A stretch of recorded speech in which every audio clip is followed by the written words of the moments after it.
Girl, how are you? Don't ask me that. Don't ask me that. I don't have a good answer for you. Are we coping? Are we living? Are we breathing? I have shifted into soup mode. I've shifted out of girl mode. Into soup. We're in the gravy basket. There's so much. I am now but a hearty Outback Steakhouse soup. How are you?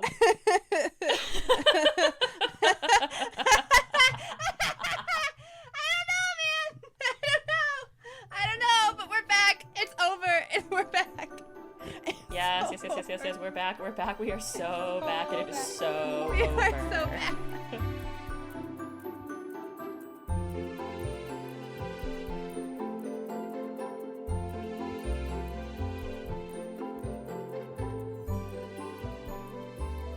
Good morning, good afternoon, and good evening, wherever you are, however you're tuning in. You're probably here because you've just watched the first 3 episodes of Our Flag Means Death, Season 2. If you've endured a 1.5-year hiatus, cruised through over 22,000 works of fan fiction on AO3, toted The Chain by Fleetwood Mac as number 1 on your Spotify Wrapped, impulse bought yourself a set of lighthouse-shaped earrings from Etsy, tweeted David Jenkins from your Stan Twitter account, and asked him to end your suffering, David, then we are here to tell you you're in the right place. The tide has turned. The storm has cleared. Your favorite show is back, and we're here to talk about it. This is Normal About It, where we're anything but. We are so back. And it is so over! It is so over. It's so over because the opening scene was the opening scene, and I can't fucking deal with this. It is so over for me. I'm not surviving. I'm potting from 6 feet under, just so you know. What flowers do you want at your wake? All of them? Okay. Every single one. Okay. One. Okay. I mean, Okay. And who do you want to speak? David Jenkins for the crimes that he's committed against my life. But He also owes your family a public apology. he owes me. He needs to at least pay the therapy bills, you know? I just first of all, I think a recurring theme is being like, man, I wanted this to happen and now it's happening and it's killing me and I did not think of the consequences of these actions. Because the second that it starts with Izzy and Steed sword fighting and Steed with his earring, don't get me fucking started on the earring, Emberlyn. I can't do it. I can't. We're gonna pocket that one for later. We got the steered, and he looks fucking phenomenal. And then he kills Izzy, and then he hears Ed in the back, and he screams Ed's name, and he's crying. And then they run to each other on the beach, and Nina Simone is playing. Oh. And they slam into each other. And in the first 5 minutes, we hear Ed called Steed babe and love. I'm sorry. I can't deal with this for another 6 or 7 or however many episodes there are left. I can't do it. I can't do it. Yeah.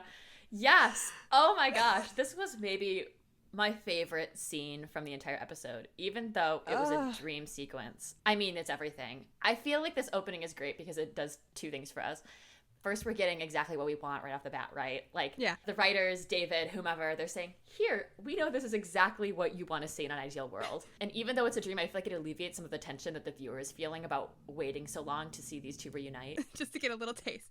Just a little taste of something. Because it's like they're showing us what's possible and like what we've all been waiting for. We don't have to wait too long. I think it's like, it's almost therapeutic for a show to do that. Even though it's a dream sequence, it's like, no, yeah, this is what you want. We know what you want, and this is it. And you will eventually get it at some point, but you're not going to get it right now because there's going to be a lot of angst and a lot of tension first, but we want to alleviate some of that because we understand our audience, and I think that's really sweet. There's something so real about that scene anyway because it does, like, even though it's a dream sequence, I keep saying that because I'm trying to convince myself. I think no, I think all of this was a dream sequence. Honestly. Yeah, this conversation's a dream sequence. We're not doing this right now. It's all a dream. Come back. But like, even though it's a dream, there's something so real about it because of the way that I feel like Reese acts it. Like, it's so serious. He puts his whole heart into that first look with the tears in his eyes. Oh, I'll never forget it. Nope. And then when they crash into each other, it unzipped me, Caitlin. It unzipped me. My guts and gore, it all went seeping out into the carpet. They slammed into each other. Oh. And they fell to the ground and they were giggling. Yeah. Yep. Core memory for me. Forever. I feel like we're getting also from this scene, and I really like this idealized portrayal of what reuniting with Ed would be like from Steed's perspective. Yeah. And in that world, everything is okay, and Ed forgives him. And this is both so beautiful and so sad because, first of all, we don't have to guess anymore about what Steed's feelings are for Ed. He's all in. This first 3 episodes, he's like, oh, he's so doting. He's so indebted to finding Ed, to bringing him back. We're learning like about how Steed sees himself and then how he also sees Ed and Izzy in this dream. I mean, Steed, he's just like a true pirate. And I think that's going to be key later on in the season, is like in this dream sequence where everything works out right, Steed is like, I don't know how to describe it, but it's like he's taken his full form. You know? Like, this is my final form. yeah, right. And I feel like that's really amazing because it shows you what he wants to be and how he wants to be seen, and like what his ambition is for his development over the season, and more generally as he continues to be a pirate, as he's chosen this life. I also think what's really sad, and this is where I'm gonna like sorry, Caitlin. So like it's also heartbreaking because life is never that simple, right? Like life is never as idealized as like running across a beach and holding on to each other and having it all work out. You know, it's never like that. And I think that's what we're going to dive into in the next couple episodes, now that they're reunited, is like how heavy that's going to be, how intense it's going to be to navigate that healing process. You know? Yeah, I'm ready for it. I need them to talk it through as a crew so bad. I think that's like, if nothing else happens this season, I need them to be locked in a room together and talking it out and being like, nope, we're going to talk about everything. I'm going to tell you why this happened, what happened to me, what happened to you. Just I need them to talk about every single thing and not leave a single hair untouched in the conversation of why everything went the way it did. I need it. I think we're going to get it, but I need it. Oh, I need it. That's what I'm noticing already about the vibe of this show, and how it's shifted a little bit from like the first couple episodes of the previous season, is it's like we're already diving into the nuances of this decision that Steed has made by leaving Ed, and like the impact that has on everybody. I want to just talk about how incredible the acting is this season between Reese and Taika and Con O'Neill. I am just like, I'm ready for all of them to get their Emmys. I could talk about Reese and Taika so much, but I honestly, like, I think the one who needs the flowers is Con O'Neill, because every single scene he was in, I was drawn to him. He's so captivating to me. I agree. Like, so much. I'm nodding till my head falls off and rolls onto the floor and, like, out the door into the street. Like a cannibal's chicken noodle soup. Yeah. The soup motif. No, not the soup motif. There's so much soup this season. It's like a violent amount of soup. Con O'Neill is giving one of the standout performances of this season. Yeah. I agree with you so much. My classification, first of all, for whether a man is doing the most is if you could make a really good Mitski fan cam edit about him and it would work perfectly. And oh boy. You got some high schoolers on Stan TikTok, get to work. Oh my god, send us your Mitski fan cams to Con O'Neill. Send us your Mitski fan cams. Just send it to our TikTok. Just send it to us. It's really interesting because Izzy on the surface level is the butt of every joke, you know, the villain, Right, the yeah. stickler, what have you. But Khan's performance, especially this season, subverts that expectation immediately. Yeah. Like, we're reminded of how complex his character is, and we see the weight of Ed's wrath falling onto him without grace. And it's like horrifying and intriguing and unsettling because Khan's playing him so seriously. Like, he is no longer just comic relief. He's also this incredibly tragic and intense character.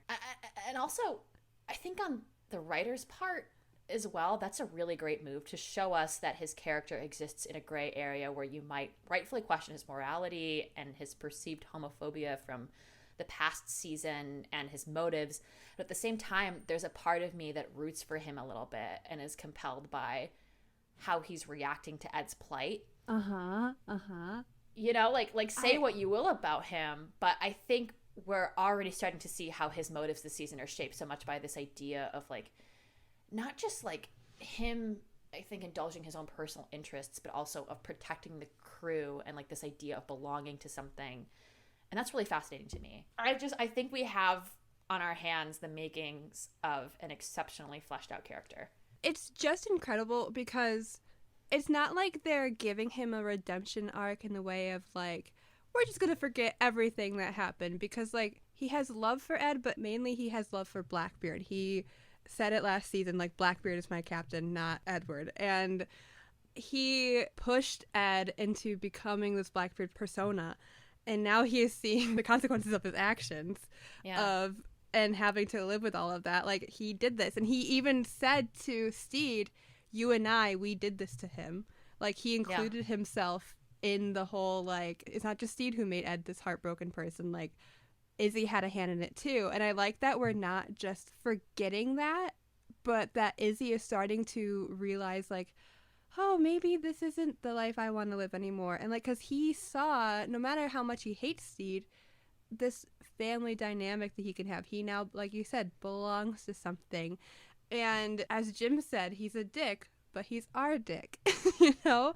Like, it doesn't, it's like your siblings is like, oh, no one else can pick on them but me. You know? Like, that's what Izzy is to this crew now. And Izzy being the one to evoke Talk It Through as a crew and like using Steed's methods, it's just, I'm just excited to see this dynamic between Izzy and everybody, but specifically Izzy and Steed this season, because I think they're gonna be like enemies to I don't even want to just say friends, but like acquaintances who tolerate each other.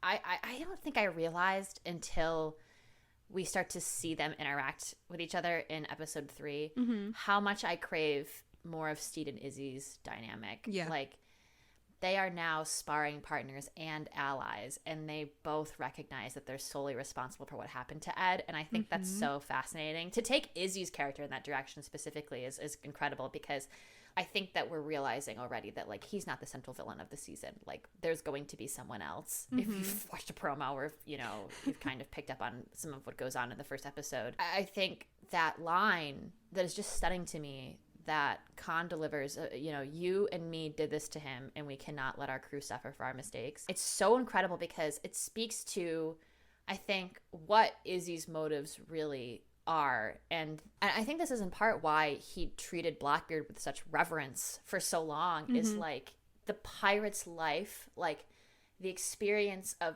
being in a crew, like that's something he always romanticized. Yeah. And like, I feel like that's probably what drives him. Like, that's what I'm realizing about his character in this first couple of episodes. And it makes me think about him so differently.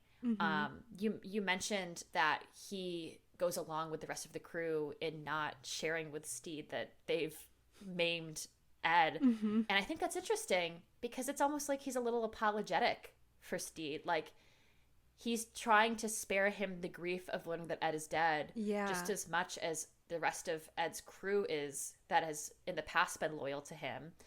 Thanks, Steed, for saving him.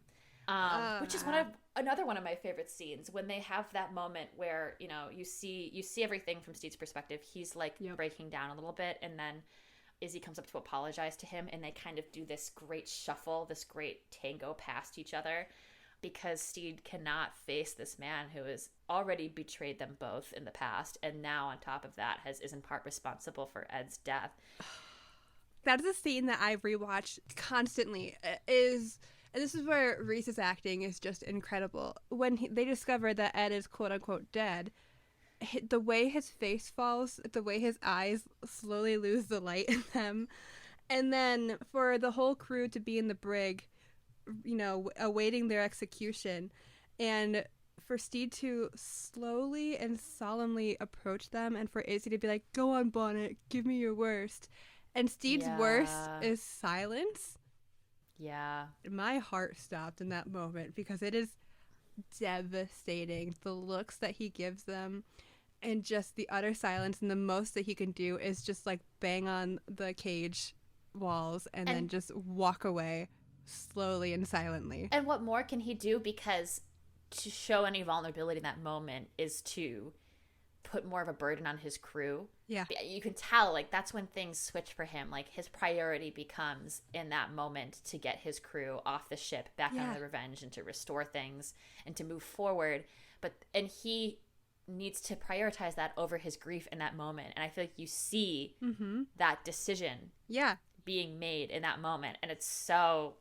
Because like he says to Zhang beforehand, like, of course they did a little mutiny adjacent to them because Ed can be a little troubled, so, and they shouldn't have been treated like that. So yeah, he gets it. You know, at the end of the day, they're still his crew, and he's still got to get them out. And for him to prioritize getting the crew out while at the same time most likely needing to grieve, the way that he's able to perform the fuckery that is getting them off of the ship, like, that's his plan. He did that. He's just like, this is what we're doing, and this is how we're getting off, and then it works. And it's not until he gets back onto the Revenge, when everybody is safely back on their ship, he is allowed to start grieving again. His face is just broken and devastated, and he's thinking, oh, I'm home, but he's not home anymore because Ed isn't there, and it sucks. And now he has to face the life potentially without Ed. And then when Izzy starts to speak, I feel like it just is a horrible reminder of like, oh, not only is he not here, but now I'm with the people who caused it, mainly Izzy. And even though Izzy is thanking him, he can't deal with it right now, so he needs to go by himself and stand vigil at Ed's side. Like, what in the AO3 fanfic is all of this? Oh, no. Well, and also to convey the complexity of that, like, maybe Steed doesn't entirely blame them for having done what they've done because it all comes back to him. Like, he's still taking full accountability for it. Yeah. And that comes back when he goes to talk to Ed, when Ed is lying in the brig and is potentially dead. He's like, I screwed all of this up. Like, he never lashes out at the crew for their role in causing all of this, because in his mind, it's still his responsibility to have not let any of this happen. I love that. I think that's really cool. Yeah. This is a good time, I think, for us to talk about the tone differences between Steed's side of the story and Ed's, because it's so interesting. Like, for the first 2 episodes of the season, you've got these very apparent dark and light motifs taking place. And I think we should just talk about that. What are your thoughts? This is a rom-com. But it's also fucking devastating. This show is incredible. Like, it is my silly fun time show, and it breaks my heart. So, like, you're watching all of the Steed and crew scenes, and I'm watching it, and I'm like, yay, pirate comedy! And then all of the Ed and his crew scenes happen, and I was just like, I'm scared. The fuck? What's going on? Did Jesse Armstrong write all of that scene? Who let him in here? There's a lot going on with Steed, too. You know, when Lucius tells him that, oh, well, maybe this time spent with you was the best it ever got for Ed. And Steed's like, I'm not ready to believe that, because he has a lot going on with his own self-confidence and, like, needing to even, like, play with the idea that Ed had a great time. And he even said to the wanted poster for Ed, like, I'm not afraid you're going to murder me. I'm afraid that you're happier without me. Because what happened when he went back to Mary? She was happier without him. Like, she had a great life. Great life. Oh. Yeah. it is so different on the Ed side of the story, because the first scene after all of the like, we watched the trailer, and I even said it in our season 2 teaser breakdown. I was like, "Oh, Jim and Frenchie, they're having a great time. They're thriving. Look, they're having so much fun." No, they ain't. No, they're not. Yeah, in our trailer breakdown, I talked about, oh, what song do you think is going to be playing when they raise the ship? It's going to be, like, so badass. And you see that, and then there's this immediate cut to silence, and them all eating the cake and, like, processing everything they've done that's been violent. And it's so good. It's so good. It's incredible. But there was still comedy to that, right? Of Frenchie being like, "What? People don't like buttercream? It's okay. I'll have your cake. I put things in boxes and I don't open them up anyway." Coping. On to the next. Like, he's just like me for real. But like, there was still a bit of comedy there. But where the comedy left everything was when Izzy tells Ed, "Hey, there's poisonous vibes on this ship here," and then he confronts the crew because Izzy said, "We should talk it through." And Ed comes out and basically points a gun at them all, saying, like, "Do you think the vibes are bad?" And then, without even hesitating or even truly looking at him, shoots Izzy for uttering the name Stede Bonnet. I couldn't breathe. I could not breathe watching it. It is insane. Everything between Ed and Izzy, again, everything that's going on between them. I have love for you, and I loved you best I could. You're nuts. You're nuts for that. No. You're crazy for that, David. You're crazy. Who wrote that? Another fun thing that this season is really touching on is, even though Stede doesn't, like, believe it himself or, like, really see the effect that he has on people's lives, whether it be, like, abandoning his family and that having consequences, or falling in love with Ed, not realizing it and not understanding that Ed falls in love with himself, is his impact on everybody else too, like the crew. Yeah. Like, we see that impact with Izzy. Like, Izzy's clearly going through something where he's starting to maybe see, like, maybe Stede had a point with the whole, like, talk it through line. Like, I can't believe Izzy was the one who brought that up. And then when Jim is reminiscing on the good times that they had on the Revenge and telling Archie that life meant something on this ship, and that it doesn't matter that Izzy is a dick. He's their dick. The little flashes back to when they're all eating together, and then when Olu and Jim lean in for the first time. Yeah. I love that it wasn't silence. Yes. What the fuck? Yes. What the fuck? Yes. The use of silence on this show is crazy. Yes. Oh, yes. Oh, I had so much to say about this, and it all just, like, the moment the episode ended, I was like, never mind, I can never think again. Oh my god. Well, this is something that happens, I mean, not to pivot us too far forward, because we're about to go there, but, like, at the very end of episode 3, we hear Kate Bush cut out. Yeah. And there's just them holding hands, and then we cut to black. That silence, it's so much louder. And so every episode has an end credit sequence. Yeah. And the end credit sequence to episode 3 was literally just water. We're underwater and we're looking up at potentially the sun. And it's just ocean. Yeah.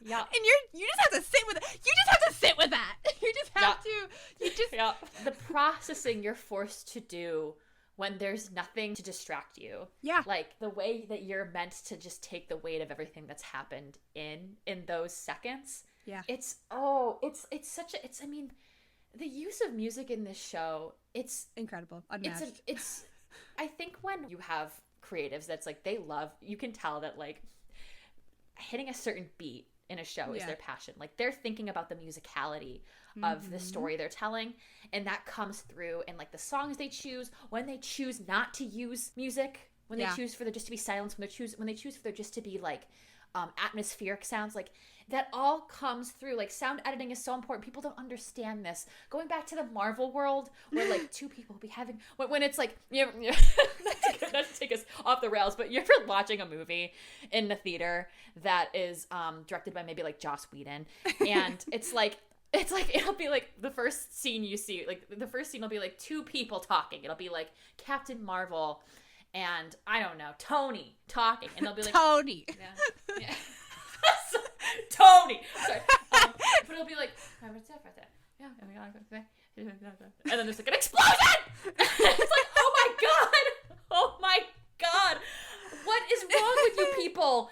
Mix your goddamn movie properly. Yeah. I didn't come here. Like, this isn't a horror movie. This isn't we're not having jump scares here. Like, that's not what this is about. That's not what this is about. I'm at AMC, goddammit. Silence. We come to this place for magic, not to be overstimulated. So, so like, like, I really appreciate the attention to detail when it comes to sound mixing and like music editing and in this show, because it's like they get it, like they understand like the atmosphere they're trying to create. Like they know the user experience. Okay, not to get corporate here, but they do. But they're also not using songs for the purpose of needle drops. Of like, haha, look, we're using this song. Like, you could argue that The Chain was a really big needle drop, but like, the way that whole thing was shot, like, they did it to the beat of the music. It was written into the script. Like, it's all planned ahead. Everything has a reason. Kate Bush is there. We'll talk about it in a second, but Kate Bush is there for a reason. Like, a show's soundtrack is meant to complement the musicality, like, the rhythm of the story you're telling. It's not intended to, like, pander, I guess. No, and like some songs that are used can take you out of it. Like, it needs to make sense for the story. It needs to help your story move along. And this show just does it so well. So the fact that Jim's flashbacks to their time on the ship and the family that they were brought into and the love that they have on this ship, for that to not be elevated with score made it so much better, because it, like you said, like, you have to sit with it. You have to sit with the fact that they lost this. They lost their family. They lost their sense of belonging that they gained on this ship. And it is silent and it is upsetting. I think another example of where that's highlighted is when they use Run From Me by Timber. That's how timbre is spelled. Timbre? Timbre. Tammy? Okay, that's Run From Me by Tammy. So Tammy says, no, like, they use this song, and it's, again, it's like the rhythm of the song, which is like this, like, run over and over again. It works so well with Ed's plight at the end of that episode, where it's almost like a bell tolling, right? Yeah. Where it's like, that's a really good way to put it.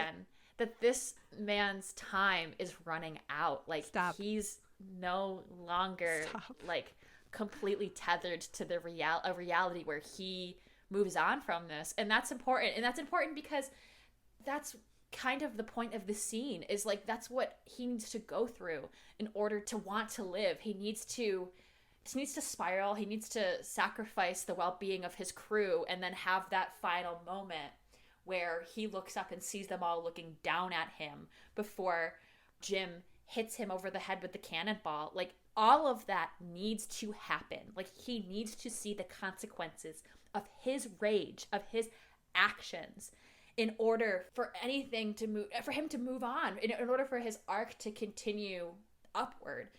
And I think the use of the song in showing that is really significant.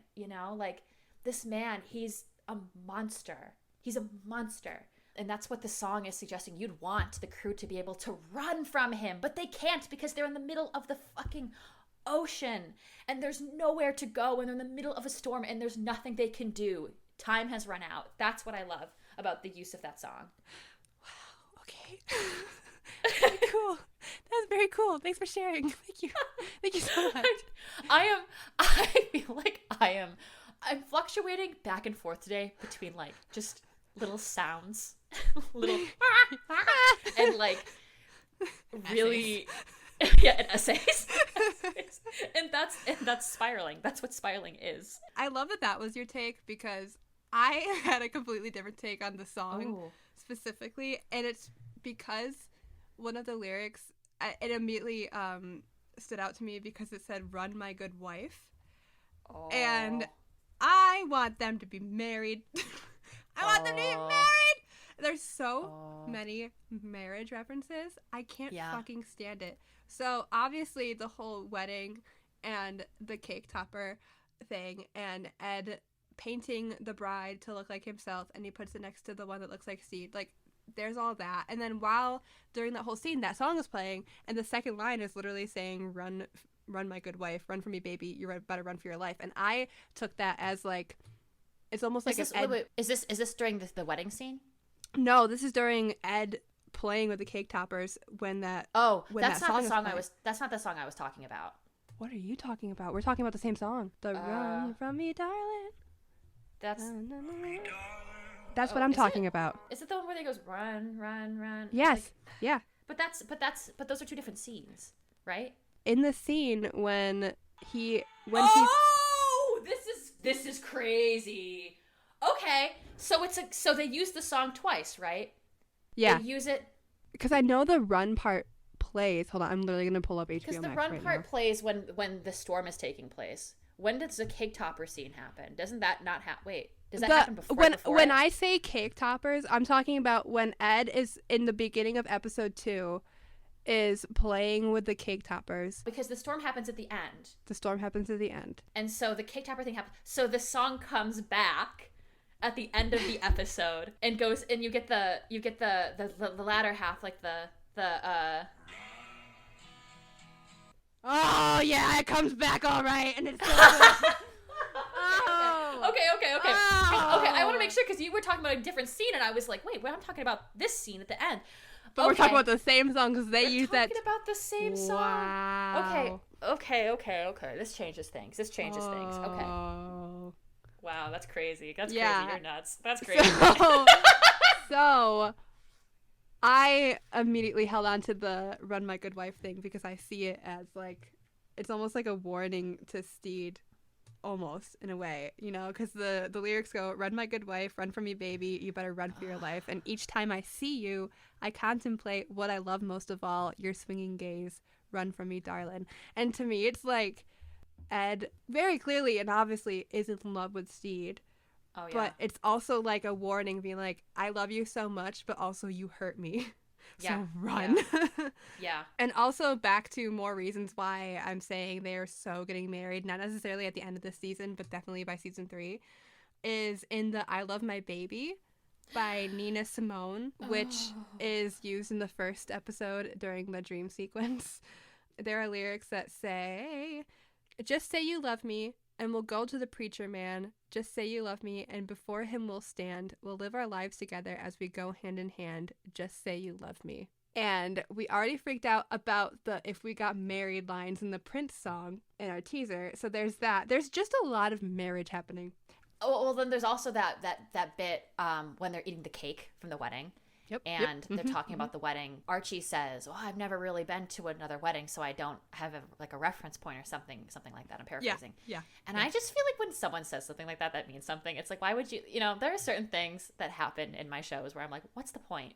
Why are you saying that though? Why are you saying that? You know, sometimes people say things just to say them, but in this specific case, I think it might be important. Speaking of the use of music in this show. She's back. She's back. She's back. It's so over. She's so back. So we are talking about Nasia number 5. Oh, what the fuck, dude? Yeah. And its use in the first, well, not in the first couple, it really happens. It was episode 3. Yeah. Talk about it. Tell me about it. I have been telling myself, I'm like, I'm gonna fucking lose it when they use Nasia number 5 because it's their theme. It's their theme. It's Ed and Stede's theme. Yeah. And I've been like thinking, oh, we're not gonna hear it until they're together again. But no, they played it not once, not twice, but thrice, my dear friends, in episode 3. And the first time it plays is the first time that Steed steps onto the Revenge. and he sees the damage to the ship. This is his first taste, firsthand, of what Ed has been going through and what Ed has been doing. It doesn't finish, it just plays a tiny, tiny bit. And then it plays more and more completely when he's taking the knives out of the walls of the destroyed captain's cabin. And again, every time Steed gets a little closer to Ed, a little closer to him, both physically and mentally, because he is seeing more of what his leaving Ed did to him and the things that he caused him to do, basically. And he's removing all the knives, and they could have used any tense sort of thing or no music at all, but the fact that they decided to use their theme, because it's like Steed cleaning up after Ed. He's cleaning up his own mess. Yeah. And almost in a way, like, it could almost be interpretive of, like, taking care of Ed in a way of, like, I'm going to take this out for you. Like, I'm going to do this. I'm going to fix this for us. Oh, well, like, in that interpretation, it's like the revenge could be read as, like, it's like symbolic of Ed, or it's symbolic of this thing that they had together that's not broken. Yeah. So I love that. Good. Yeah. Good interpretation. Yeah. And then the third time we hear it play is when Steed is talking to Zhang about what Ed has done and how Ed can be quite troubled, and understanding why the crew mutinied, but also it's because of Steed that Ed was acting like this, and that he let him down, and he's the cause of all of this, and he should have just told him how he felt. And the Nasia number 5 plays throughout that entire scene of him like taking the responsibility and understanding the emotional effect that has been taken because of his actions. And just, I feel like he's even closer to Ed in that way of being like, I understand you a little bit more now, and I'm sorry.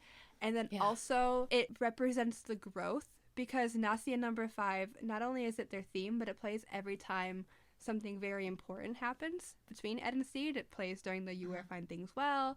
It plays during the whole bathtub scene. It plays obviously during their kiss. Like, there's some sort of growth that happens. Yeah. And the growth that Steed is showing already of, like, I messed up. I know I'm in love now. I'm going to fix this. I'm going to come back to you, and I'm going to, like, I understand what you're going through, but I also know now what all of these feelings that I have for you are. And it's just, when it plays, when they eventually kiss again, check on me. Check on me. I'll be sending you a text. Thanks.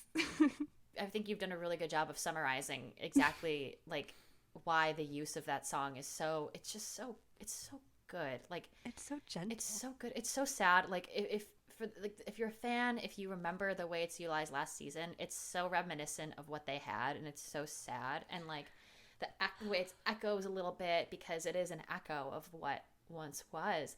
It's so, ouchie. You know what also is a lot that hurts me, that also made a comeback? Didn't see her for a while there. But, oh, boy, howdy, did Ed put that black cravat on when he was going to go die. Oh, that was cool. That was great. Very cool. Oh. So cool. Not only does it represent the chokehold that Steed has on people's lives, it has a chokehold on me. Yeah, I, too, have a black cravat on. I pressed play on that episode. I looked down, and I was like, where the hell did this come from? I find it interesting that it was absent until he went to what was eventually seemingly going to be his death. Yeah. And that he was gonna die with a little piece of Steed with him. So jot that down. Can we talk about the moon transition? Can we talk about the moon transition? Yeah. At the end of the first episode, you get that sequence of Ed saying "fuck you, Steed Bonnet." He looks up to the moon, and then it pans over, and now it's with Steed, and he goes, "Good night, Ed Teach," as he looks up into the moon. What? Yeah. Stop! Steed reminiscing on the You Wear Fine Things Well scene. That's on knowing you're in love. Because we know this is a huge moment for Ed. Because of the scene itself and when he thinks back on it in season 1. But now Steed knows that he's in love. And now he understands the significance of placing Ed's red silk on display. And now he knows the weight of it all. And I'm walking headfirst into traffic. Oh, yeah. Yeah. I can't do this. I love that these two scenes kind of work together because we see the transition scene with the moon at the end of episode 1, and then Steed is thinking back on the moon scene at the beginning of episode 2. And I think that's really intentional because in season 1, in that red silk scene, the moon is big in the sky, and it's intentionally portrayed that way, as David has discussed previously, because it represents the enormity of everything between them. But in the transition scene at the end of episode 1, season 2, it's far away for both of them. It's just out of reach. No. And they're both looking at the same moon, one cursing the other, and the other bidding one goodnight. And it's just out of reach for them. It's just out of reach. Stop like talking. No. Okay. No. Okay, I'll stop. No. No, I can't do this. I'm actually not strong enough. I'm actually leaving Earth. Bye. Okay. It's been great. With David Jenkins' logic, anything is possible, right? True. Continuity-wise. So I'll pause here just to read a great Tumblr post from Real Cheddar Chips. Real Cheddar Chips! God, I fucking love people's URLs. It's great. As opposed to the fake ones. I hope there's a Tumblr that says fake cheddar chips. So they say OFMD is perfect in its blatant disregard for any kind of realism, and they go on to name all of these, continuity errors in the show, like purple-haired punk rocker at Spanish Jackies, Izzy getting his leg cut off and then just walking around with a crutch with 0 recovery time, and so on. And there's more, and you should go read the post because it's really interesting. Real but cheddar chips. The conclusion of this is usually it would make me mad if a show put this little effort into establishing some kind of common sense, but with OFMD, it's so blatant that it's what makes the show so unique and wonderful. And I agree with that. Like, the continuity errors in the show are what make it wonderful. Well, because it's not like continuity errors where it's like distracting. Like, no. I read that post earlier, actually, and one of them it mentioned, Ed being in purgatory for days and then seemingly waking up. I'm sorry, I didn't realize that. It's been days. I didn't think about it. I was like, yeah, he's awake now. One thing about me is I love being in purgatory for days. It doesn't take away from the story because these are just like anachronisms or little continuity errors that it doesn't take away from the story being told, because all of these things that were listed in that post help move the story forward. We don't need a whole backstory or a realistic explanation on why Lucius is alive. He just needs to appear and you'd be like, he's alive now, and we go, okay, and we continue. Exactly.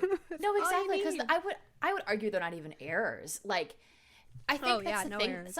Sometimes people hold themselves so strictly to the line of logic when they're writing, and that's just not what art is about. Right. Like, it's not about continuity unless it's like you're telling some sort of biographical story. Like, if like the messaging that you're giving people is like, we're telling the true story of Robert Oppenheimer. Yeah, right? Sure. And then halfway through the movie he shows up wearing Crocs.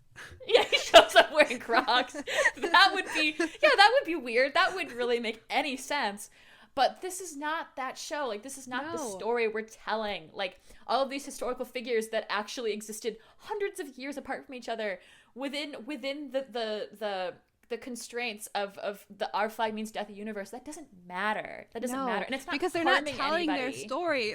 They're using their names, essentially. The story is these two people found each other and they found in love, and here's the found family that they created. That's the story. Yeah, we're not telling that's the story. We're not telling the story of 1717 England and pirates and shit. No, it just happens to be the backdrop, and it's so fun. No, right. Well, that's what brings me back to my original point. Is like, continuity-wise, the little details don't matter. What matters is the emotional impact of each character's actions. Like, that is where continuity matters for David. And I think that's what's important because this is a relationship-driven show. Like, even though I feel like maybe I should have come to expect this from this show, it did shock me that in this first couple episodes, we don't shy away from the trauma induced by each decision Steed, Ed, and Izzy make. Yeah. Like, we see Ed's crew traumatized by his spiraling. And I think that's really important because it's reflective of real life. Like, one person's loss becomes everyone's, especially when that person has difficulty with coping. And, like, there's considerations for Lucius, who is so angry. This poor child justifiably so. This poor child of the morning.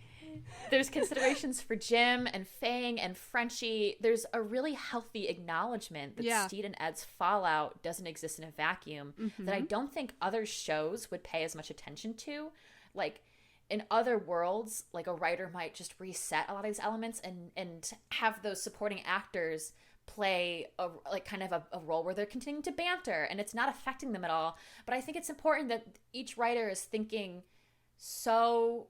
taking so seriously, like, the potential that everything that happens in the show has to affect everyone else because it's relationship driven. Yeah. I also really enjoy that when it comes to Ed's side of the story in the first few episodes, it is not comedic in any way. Like, there are jokes here and there, but there's nothing about Ed's story to me right now that is funny.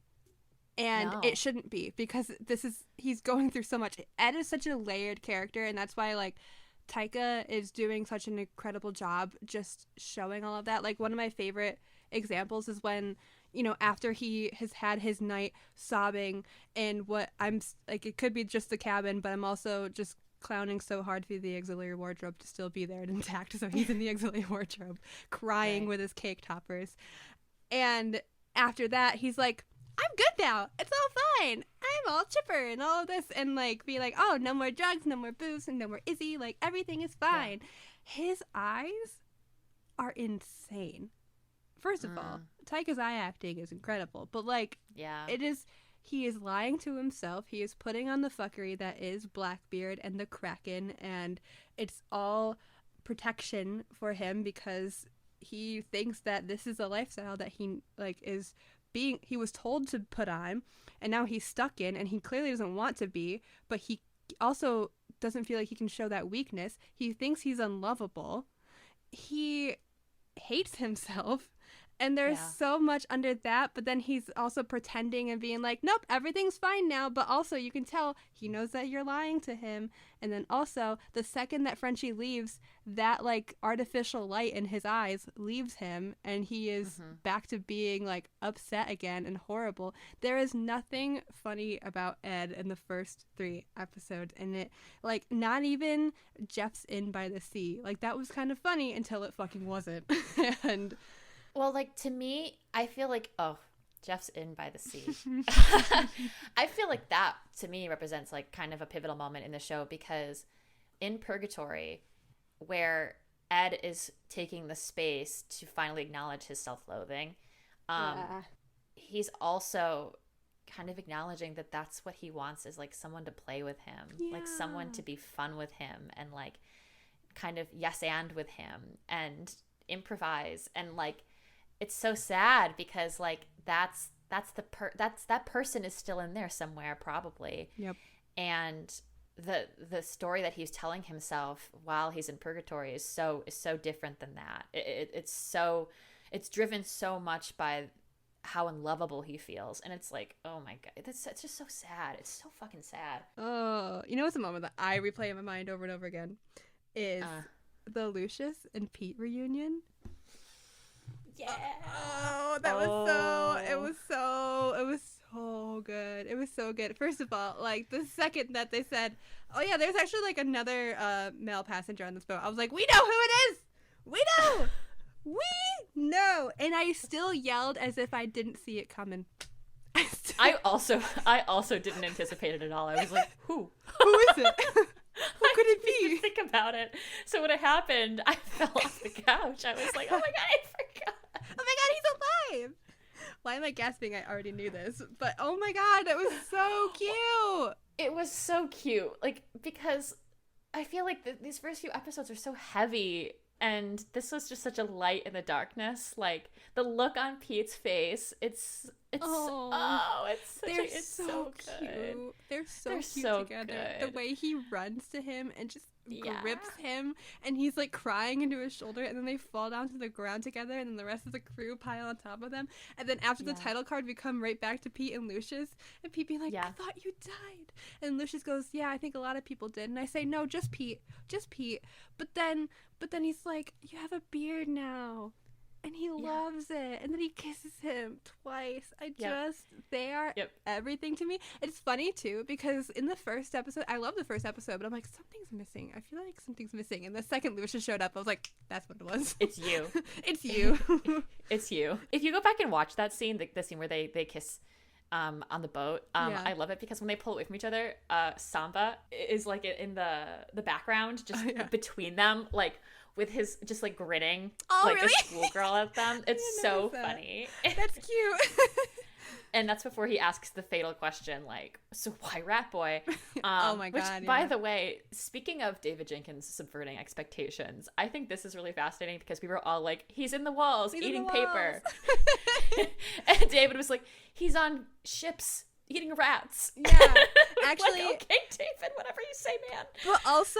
But also, like, we were so close because Izzy was in the walls, not Lucius. Izzy was in the walls. This is why I say, like, it subverted expectations, but it still gave me everything I want. And there's two other things that it subverted my expectations on, but I'm genuinely not strong enough to talk about it, so we'll get to there. But this being the first one of somebody's in the walls, but it's not Lucius. Incredible. Yeah. I'm going to push back on that a little bit. I think it is time to talk about those things that have been subverting expectations. My dear friend, if you're emotionally prepared to go there. No, guys, this one killed me. This is why I say I don't need any more. I'm good. I'm so good. I'm so fine. I'm so normal about it. I'm so. Oh, okay. I've said it. If you have been listening to our podcast for a while, you know this about me. But my favorite fucking trope ever in the history of tropes ever is character A thinking that character B is dead, but they're not. And okay, so in like many a fanfic and many a theory, I always assumed that Ed would think that Steed is dead, considering that when Steed went back home, there was a whole fuckery, and he essentially quote unquote died, but actually he didn't, obviously. And then Ed somehow hears about that and then thinks he's dead, blah, blah, blah. Then Steed is it, and they have a great reunion. Whoop! Didn't have it in the cards! Did not have it on my bingo card of it being the other way around. I was not fucking prepared. I was not prepared. I was not prepared for the grief and the heartbreak on Steed's face. I was not prepared for that acting from Mr. Rhys Darby. I was not ready for Steed to bring Ed back to fucking life. Are you kidding me? Are you kidding me? I didn't know that AO3 had a visual feature. What the fuck? What the fuck? What? What do you mean? What do you mean you're giving me everything that I want? What do you mean? What do you mean? Yeah. What do you mean? What do you mean that season's 2 version of You Came Back Never Left is Come Back to Me, I'll Never Leave You Again? I'm eating my floor! What the fuck is going on? And there's more? And this isn't just it? Yeah. What do you mean? What do you mean I wanted them to hold hands so bad and then they did in the first 3 episodes? What the fuck? Yep. There is linoleum in my stomach being broken down by my stomach acid. Yeah. I guess I just didn't anticipate the level of angst from this show this season. Like, I guess I could have, but that would require me to put a lot of trust in showrunners to tell a story that aligns with what fans might be wanting. And I'll say this, like, there's a fine line that you can walk between pandering and, like, just knowing your fan base and wanting to give them a story that they can appreciate. Mm-hmm. And this show does a really good job of walking that line because, like, you know, I'm not somebody who particularly enjoys that a lot of the time. Like, when I hear a showrunner say, I didn't really do it for you, I did it for me, I just am writing and I'm creating something that I care about. Right. I'm usually, like, I feel like I always find myself to be, like, a little more receptive to that art because I'm like, this is you. You're putting your entire self out there. Right. That said, I think David's entire self, I think that everybody who worked in this show, the community of writers and actors and creators that helped to bring this show together, like, that is very much the story that they're telling. That's very much who they are, is like a group of creatives that want to provide a fan experience that is believable. Yeah. And like, that is like very much for the people that are represented through the show, like for queer fans, you know? Yeah. I think what helps is the fact that season 1 happened because that's the story that David wanted to write from the beginning. And he did. And whether it was apparent or not from the beginning, it was still the story that was told. And I mean, this man didn't even know what queer baiting was when he wrote the show. He found out that after it when so many people responded so well to it. And they were like, hey, thanks. Yeah. You know? There are some people complaining in reviews about the show being like, it's too much fan service. I'm sorry, I love fan service when I'm the fan being serviced. And this isn't fan service in the way where it's like, we're doing something ridiculous that takes away from the story's original direction. It is taking things that fans theorized, using them not necessarily in the ways that we thought, but still getting what we want, and then doing things that help push the story forward. It is always going to be at its core about Ed and Stede, and that's why we're here. Like, that is why the audience is here, is for their relationship. David Jenkins said the relationship is the show. From what it seems to me, they're not going to do anything fan service to be like, oh, we're just like, the worst fan service moment I can think of is, and no surprise here, it comes from the Marvel Cinematic Universe, when in Endgame, when all of the female superheroes are in that one shot, and it's like, that it takes you out of the moment because you're like, why is this happening? Like, we know this is happening. You're just trying to get your flowers, being like, look at all these female superheroes that we have.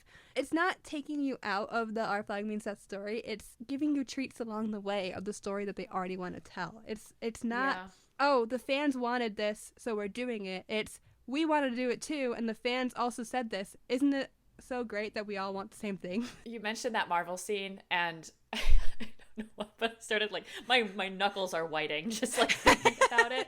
Yeah. But something I hate about a lot of what happens in a lot of Marvel and Disney content now is it's like, instead of offering intentional representation of queer people, of women of color, there's always this disingenuous pandering that happens instead, where it's like, in the scene that you mentioned, for example, it's like it almost feels like they're trying to monopolize girl boss feminism, and it's like there's something like inherently exploitative about that. Yeah.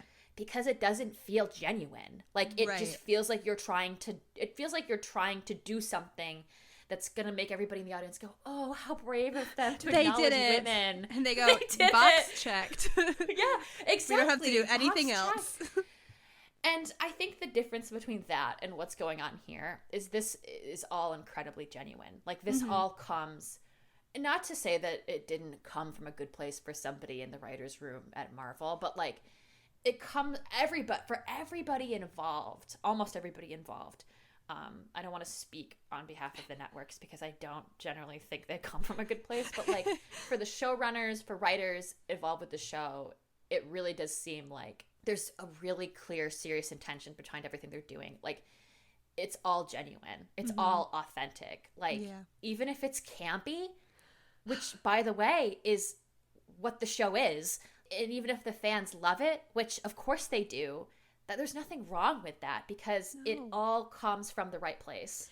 I think it's just nice to have a show where I can just sit back. I don't want to say relax because I was on the edge of my fucking seat, but like, I'm not worried about it. I know it's going to be fine. I don't know. I feel like shows nowadays are like, we have to be the best at this and we have to check all of these boxes. And if the audience finds out and guesses the direction that we're going, then we need to last minute change it so that we can be like, aha, gotcha. Where this show is just like, nope, this is the story we're going to tell. And you guessed this, and aren't you so happy that you were right? Like, right, well, that's the other thing, too, is, like, I think the messaging that the creators are putting out there is, like, another indicator that this is, like, a good thing, because it's, like, I think a lot of shows that provide fan service, it's, like, all of the acknowledgement of that is happening behind the scenes. They're like, oh, this will be good for ratings, you know? Like, that's what's happening somewhere in a corporate office where people want things to, you know, read a certain way and have a certain slant. And then but then that messaging never makes out to the public.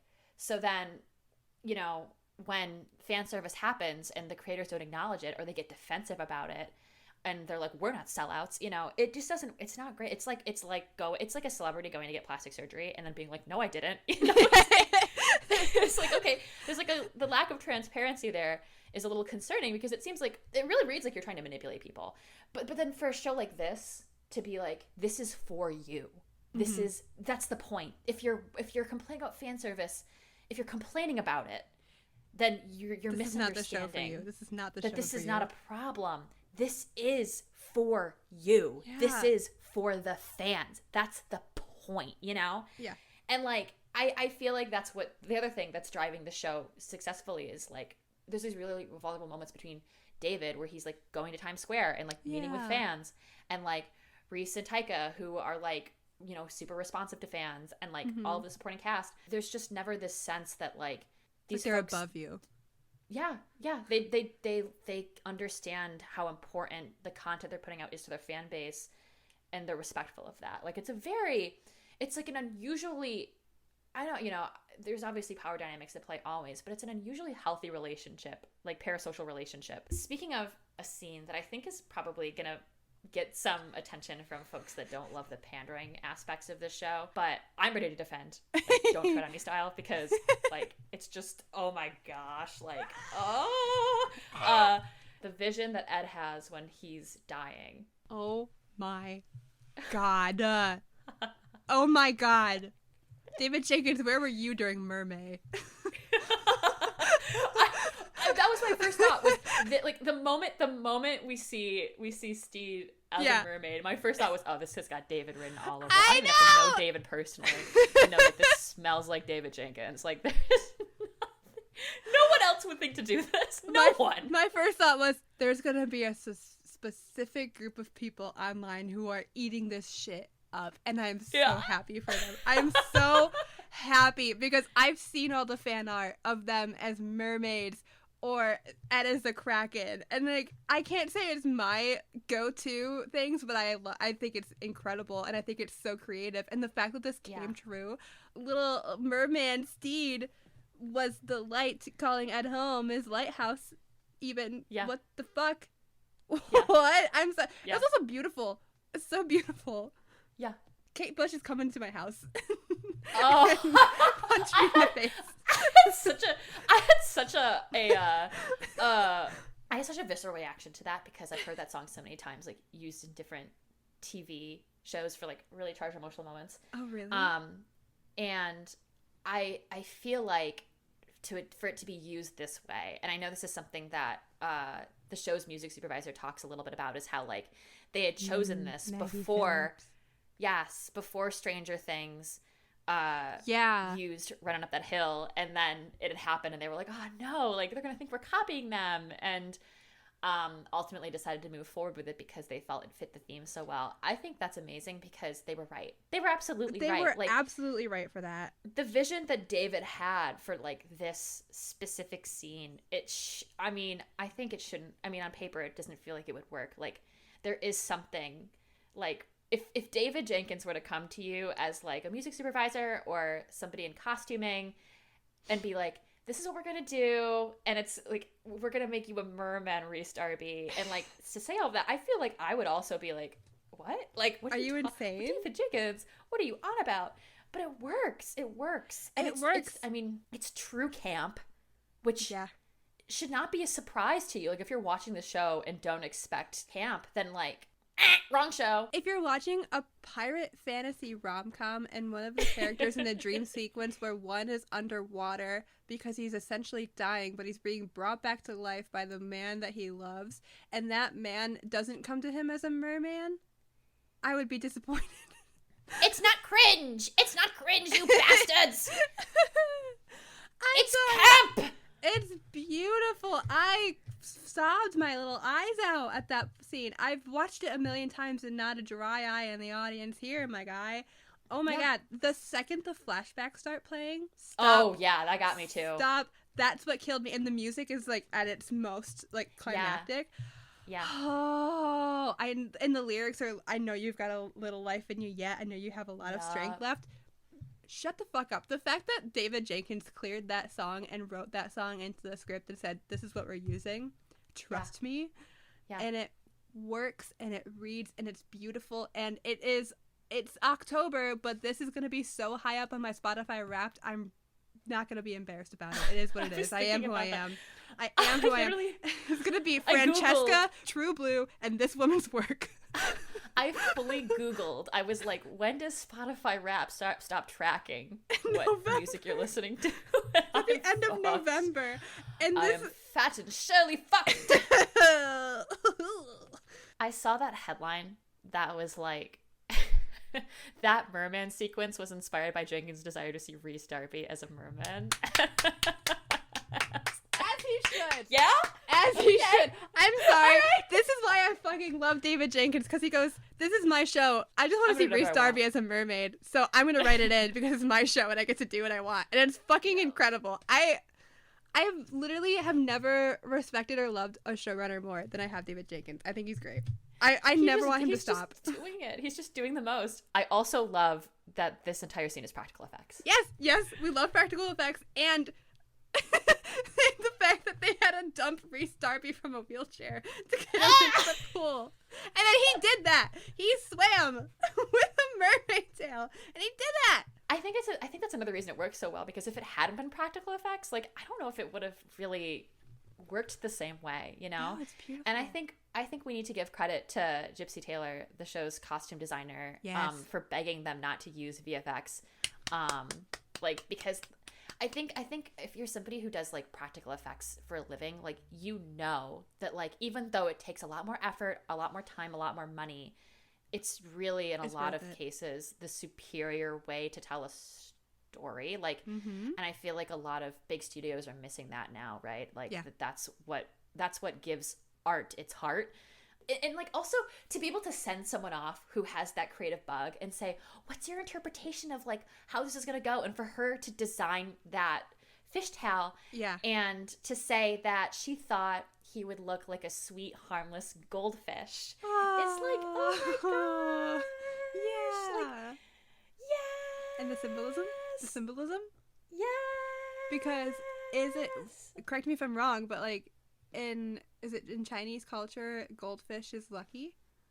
That's what she said. Yes. Yeah. Wow. Yeah. Wow. I fucking love this show. And the things that they had to do for the wigs, for Taika's wig. Oh my god. To keep it on. And it just is so beautiful. And what I love about the sequence is, like, Ed didn't go into the water by choice. He was pushed. Like, he believes himself to be unlovable, and he doesn't like himself. And there was a lot of moments where, he was suicidal, but deep down he knows he wants to live.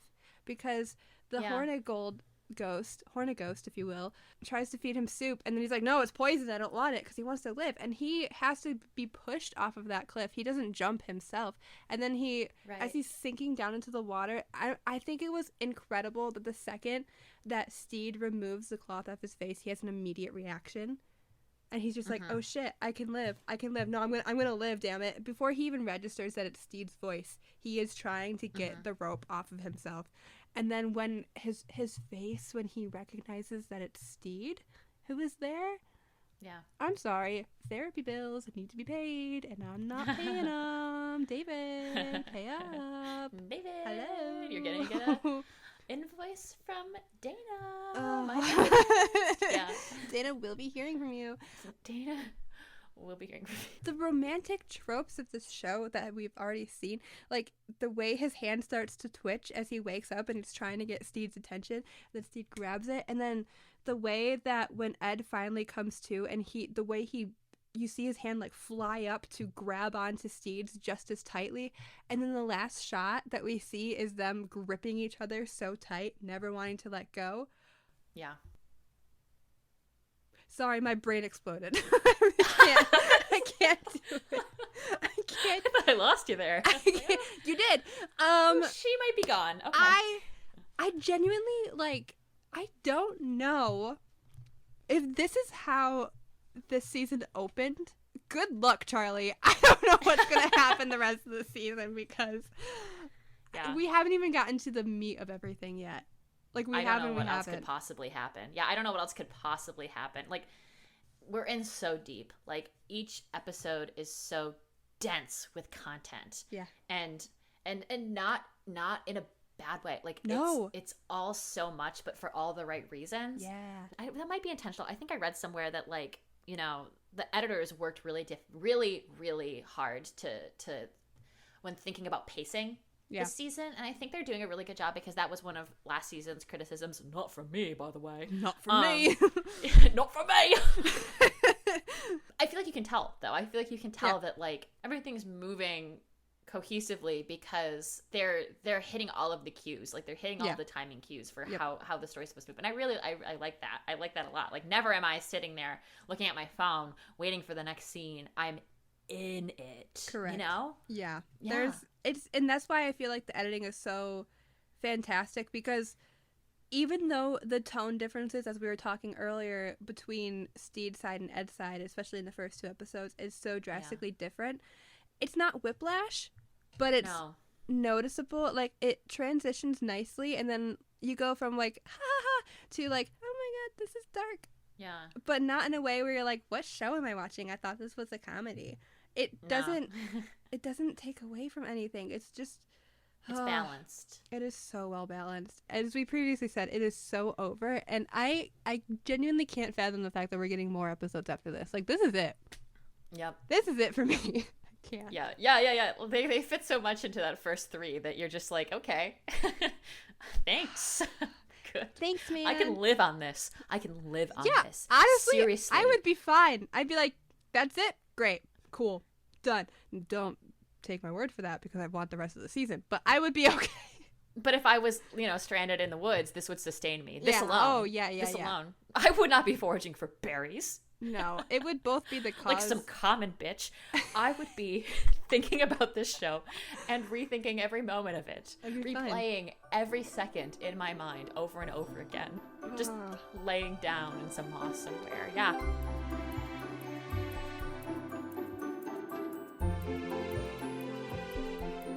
Well, we have been talking for 2 hours. Yep. Whoops. So much like this podcast, it is so over. It is so over. That is going to do it for us today. If you liked what you've heard here today, please leave a review for us wherever you get your podcasts and subscribe so that you can keep up with our very, very normal, very healthy reactions to Our Flag Means Death Season 2. Yes, and we also want to hear from you. Find us on TikTok, Tumblr, and Instagram and tell us how you're liking this season. And thank you so much for listening. Bye. Bye.